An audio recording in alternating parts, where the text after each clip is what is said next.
जय हिंद दोस्तों। चलिए स्टार्ट करते हैं हमारा आज का नया टॉपिक और इस टॉपिक का नाम है energy from the sea. Solar energy आप लोगों ने पढ़ ली, बायोगैस एनर्जी पढ़ ली, thermal energy, thermal power plant आप लोगों ने पढ़ा, हाइड्रो पावर प्लांट पढ़ा। तो पहले जो आप लोगों ने कुछ पढ़े बायोगैस प्लांट तक, those all were conventional source of energy. अब कुछ non conventional source of energy आ रहे हैं, तो उसमें से मैंने आप लोगों को सोलर एनर्जी के बारे में बताया। और एक ही नई एनर्जी है एनर्जी फ्रॉम द सी, यानी कि समुद्र से हमें कितने प्रकार की क्या मिलती है, एनर्जी। कितने प्रकार की क्या मिलती है, एनर्जी। देखिए सी से हमें तीन टाइप की एनर्जी मिलती है। सबसे पहले टाइडल एनर्जी। अरे कौन सी एनर्जी रे, टाइडल एनर्जी। एक एक चीज समझाई जाएगी, ठीक है। हो सकता है नोट्स में देख के आपको लगे यार ये तो सिर्फ एक पेज है, 1.5 पेज है, लेकिन उसको समझिए कि जब हम चीजों को समझते हैं तो समझना और लिखना दोनों में काफी ज्यादा डिफरेंस होता है। Tidal energy, second wave energy, बोलो यार, वेव एनर्जी। और थर्ड हमारी होती है ओशियन थर्मल एनर्जी। तीनों को आराम से पढ़ेंगे, दिक्कत देने की बात नहीं। तो पहला कौन सा बोलो, टाइडल एनर्जी, दूसरा एनर्जी, तीसरा ओशन थर्मल एनर्जी। चलिए आगे बढ़ते हैं, आज पढ़ेंगे हम, अभी पढ़ेंगे हम। अभी के लिए पहला टॉपिक टाइडल एनर्जी समझने की कोशिश करते हैं। देखिए टाइड्स में ना जाके पहले समझते हैं इसके कॉज को समझते हैं। देखिए ये हमारी अर्थ है, ठीक है, ये इसकी ऑर्बिट है। मान लो इसकी ऑर्बिट में यहां मून घूम रहा है, कभी मून कुछ टाइम पे इधर भी आता है, ठीक है। अब जैसे ही ये मून घूमता है तो अर्थ की सरफेस पे सी भी है, समुद्र भी है, काफी कहीं लैंड है, कहीं वाटर है, कहीं लैंड है, कहीं वाटर है। हम लोगों ने पढ़ा हुआ है इन दोनों के बीच में एक ग्रेविटेशनल फोर्स ऑफ अट्रैक्शन होगा, क्योंकि दोनों ही हैवी मास बॉडी हैं। तो जैसे ही इनके बीच में ग्रेविटेशनल अट्रैक्शन होगा उसको बोला जाता है ग्रेविटेशनल पुल। क्या बोलते हैं, ग्रेविटेशनल पुल। तो जैसे ही ग्रेविटेशनल पुल होगा तो ये जितने भी यहाँ पर जो भी वाटर बॉडीज हैं उसमें एक डिस्टर्बेंस क्रिएट होगी, उनमें बाउंस आएगा एक ऐसे ऊपर नीचे। तो ये तो कोई आपसे पूछे कि जो टाइड्स बनते हैं समुद्र में, जैसे मान लो ये मेरे पास समुद्र है, ध्यान से देखना, ये मेरे पास समुद्र है, समुद्र में ये बनी हाई टाइड और ये बनी लो टाइड, फिर ये बनी हाई टाइड, ये बनी लो टाइड, ये बनी हाई टाइड, ये बनी लो टाइड। तो जो ये टाइड्स बनते हैं ना समुद्र में, आपने कभी देखा होगा ऐसे उछल के पानी ऐसे आता है, बड़ा हाइट पकड़ता है। उसका रीजन क्या है, अर्थ और मून के बीच में एक ग्रेविटेशनल फोर्स ऑफ अट्रैक्शन है, उसको अपन लोग बोलते हैं ग्रेविटेशनल पुल। ये उसकी वजह से बनता है, ठीक है। अब देखो, अब आप लोगों के मन में मैंने डायग्राम बनाया है, हाई टाइड भी है इसमें, लो टाइड भी है। अब हाई टाइड कब बनती है, हाई टाइड तब बनेगी जब फोर्स ऑफ अट्रैक्शन ज्यादा होगा, यानी कि जब डिस्टेंस कम होगा। इसका मतलब जब मून सबसे क्लोजेस्ट डिस्टेंस पे आ जाएगा अर्थ से, उस केस में जनरेट होगी हाई टाइड, और जब ये डिस्टेंस बढ़ जाएगा तब जनरेट होगी लो टाइड। इस पोजीशन को बोलते हैं हम लोग, ये पोजीशन थोड़ा हाई लेवल कंसेप्ट है, आप लोग सिर्फ बस मेमोराइज कीजिए, नॉलेज के लिए है। जो पोजीशन पास है, P for pass, P for पेरोजी, इस पोजीशन का नाम होता है पेरोजी, और इस पोजीशन का नाम होता है एपोजी। जब कभी जिंदगी में आगे जाओगे और सैटेलाइट्स के बारे में पढ़ोगे तब आप लोगों को समझ आएगा पेरोजी, पेरिलियन, एपोजी, एफिलियन ये क्या होता है, ठीक है। अभी के मैंने आपको समझा दिया। तो कहने का मतलब ये है कि टाइड्स बनने का मेन रीजन है gravitational pull between earth and moon, उसकी वजह से हमारे टाइड्स बनते हैं। अब देखिए होता क्या है, आपको समझाने की कोशिश करता हूं। जैसे ही समुद्र में टाइड्स बने, टाइड्स कैसे बनते हैं, एक तो बनेंगे हाई टाइड फिर लो टाइड, फिर हाई टाइड फिर लो टाइड, फिर हाई टाइड फिर लो टाइड। देखिए टाइड्स में हाई टाइड और लो टाइड दोनों का होना जरूरी है। सिर्फ हाई से हमारा काम नहीं चलेगा, सिर्फ लो से हमारा काम नहीं चलेगा। समझाता हूं क्यों। देखिए जो ये हाई टाइड और लो टाइड बन रहे हैं, ध्यान से देखो, इनकी हाइट के बीच में कुछ डिफरेंस है। ये जो डिफरेंस है इनकी हाइट के बीच में, टाइड्स की हाइट के बीच में डिफरेंस है। तो इन दोनों टाइड्स की हाइट का जो डिफरेंस है उसी की एनर्जी को मैं यूज करता हूं। यानी कि जितना ज्यादा मेरा हाई टाइड ऊंचा होगा और जितना कम मेरा लो टाइड नीचे होगा, जितना उन दोनों की हाइट में डिफरेंस होगा उतना मेरे लिए अच्छा है। समझ रहे हो, जितना ज्यादा उन दोनों की हाइट में डिफरेंस होगा, अगर मान लो ये हाइट लो टाइड इतना है, ठीक है, और एक हाइट लो टाइड इतना है, तो बाद वाला बेटर है। तो जितना ज्यादा हाइट का डिफरेंस होगा उतना ज्यादा एनर्जी कन्वर्ट होगा। समझ रहे हो। तो हम लोग क्या करते हैं, जो लो टाइड्स और हाई टाइड्स होती हैं उनके बीच का जो हाइट का जो डिफरेंस होता है उसी को हम एनर्जी को कन्वर्ट करते हैं। ये पोटेंशियल एनर्जी बनती है बेसिकली। क्या करते हैं हम लोग, जैसे हाई टाइड हो रही है, इसके अक्रॉस हम लोग एक डैम बनाएंगे, और डैम को हम कैसे ओपनिंग देंगे, बहुत नैरो ओपनिंग देंगे, पतली सी ओपनिंग देंगे। अब क्या होगा, पहले लो टाइड आई और इसके पीछे क्या लगी हुई है, इसके पीछे लगी हुई है टरबाइन। ठीक है, डायग्राम आप लोग से बना देना, मैं बना देता हूँ अच्छे से। इसके पीछे क्या लगी है, टरबाइन। देखो अच्छे से बनाया है, क्या है, क्या हैसियत। ठीक है, और इसके पीछे हम लोग क्या लगाते हैं, अपना डायनामो लगा दो या फिर जनरेटर लगा दो। बस जनरेटर का इतना मतलब है, आप लोग पूरा सीख चुके हो। जनरेटर का मतलब मैं जनरेटर जैसे मान लो इधर को मैं तो क्या चाहिए, मैकेनिकल एनर्जी, बस कोई मेरा ये हाथ हिला दो ऐसे करके मैकेनिकल एनर्जी, मैं अपने आप क्या बना के दूंगा, इलेक्ट्रिकल एनर्जी। ठीक है, अब ये कैसे काम करता है, जैसे ही पहले आई लो टाइड, ठीक है, फिर अचानक भाई हाई टाइड, फिर लो फिर हाई, फिर लो फिर हाई, तो पानी एकदम स्पीड से क्या आएगा, हाई टाइड आएगी और फिर लो टाइड आएगी। तो अचानक से जैसे पानी इस गेट से पास होगा, ये टरबाइन रोटेट करना स्टार्ट करेगी। जैसे ही टरबाइन रोटेट करेगी तो टरबाइन रोटेट कर, जैसे टरबाइन घूमी तो शाफ्ट घूमा, और शाफ्ट किस पे कनेक्ट है, जनरेटर पे, इलेक्ट्रिसिटी बन गई। तो रीजन आपको समझ आया। सबसे पहले आपको बताना चाहिए टाइड्स क्या होते हैं।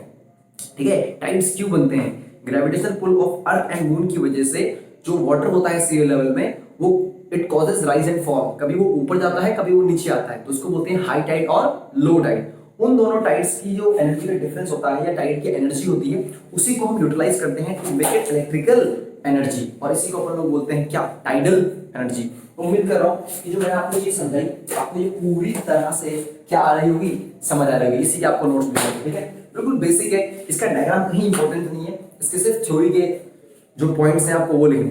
ठीक है, डायग्राम आने की कोई भी जरूरत नहीं है, जैसा नोट्स मिलते हैं वैसे समझिए आप। ठीक है, चलिए अब बात करते हैं अपन लोग अपने सेकेंड टाइप ऑफ एनर्जी की। अरे किसकी, सेकेंड टाइप ऑफ एनर्जी की, ये है वेव एनर्जी। ये कौन सी है, वेव एनर्जी।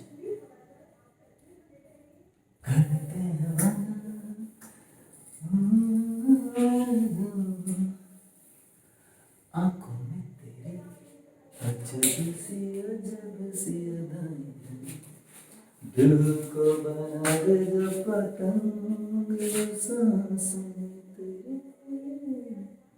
वो हवाएं हैं, तेरे साथ साथ ऐसा कोई नूर आया है, चांद तेरी रोशनी का हल्का सा एक साया है, तेरी नजरों ने दिल को। चलो अब समझते हैं वेव एनर्जी।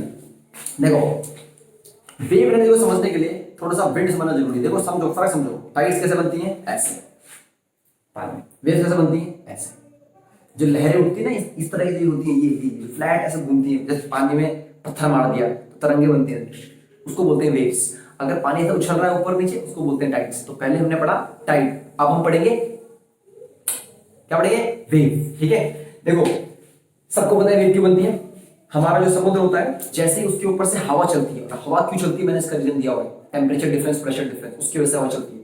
तो अगर हवा जमीन पे चल रही है, अगर हवा लैंड पे चल रही है, तो हवा सी पे भी चलेगी। ठीक है, सी ब्रीज जिसको हम बोलते हैं। तो जैसे ही समुद्र के ऊपर हवा चलेगी, तो जब समुद्र के ऊपर हवा चलेगी तो पानी का मूवमेंट भी होगा, तो वेव्स इस तरह से चलेंगी।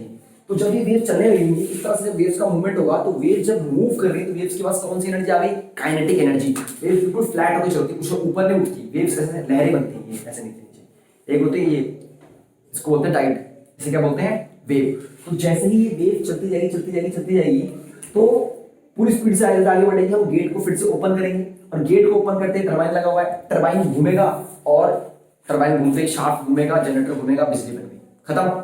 कुछ भी नहीं हो रहा, बिल्कुल सिंपल फिनोमेना है। बस आपको ये समझना है कि वेव में और टाइड में क्या डिफरेंस होता है, दैट्स ऑल।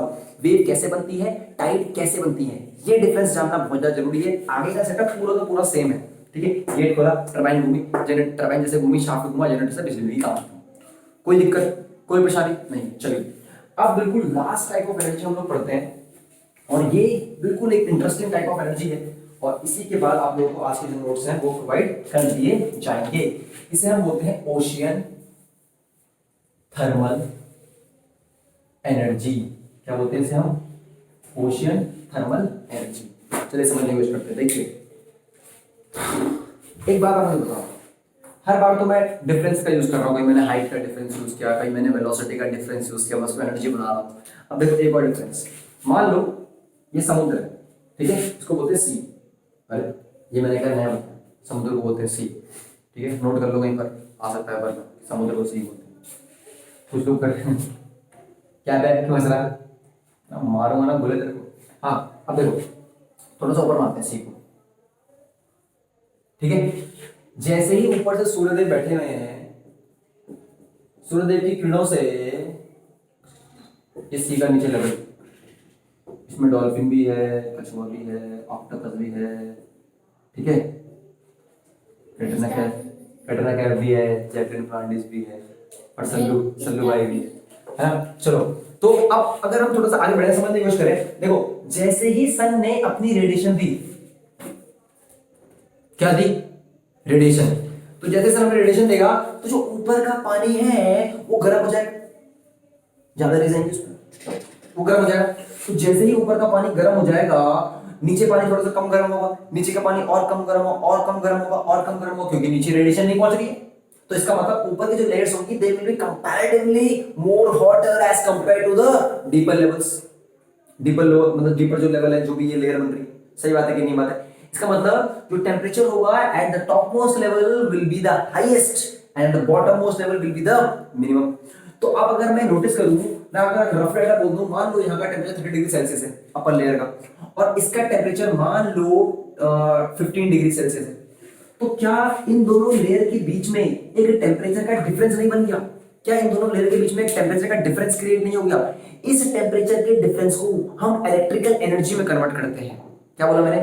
कोई भी डिफरेंस हो, अगर हाइट का डिफरेंस है टाइडल एनर्जी, वेलोसिटी का डिफरेंस है वेव एनर्जी, टेम्परेचर का डिफरेंस है ओशियन थर्मल, देखो थर्मल बोल रहा है, खुद ही बोल रहा है थर्मल, और ओशियन में हूं मैं, थर्मल यानी कि सन हीट की हेल्प से। तो इसका मतलब यहाँ पर टेम्परेचर का डिफरेंस क्रिएट हो गया, और इस डिफरेंस को अपन लोग एनर्जी में कन्वर्ट करते हैं। बोलो यार किस में कन्वर्ट करते हैं?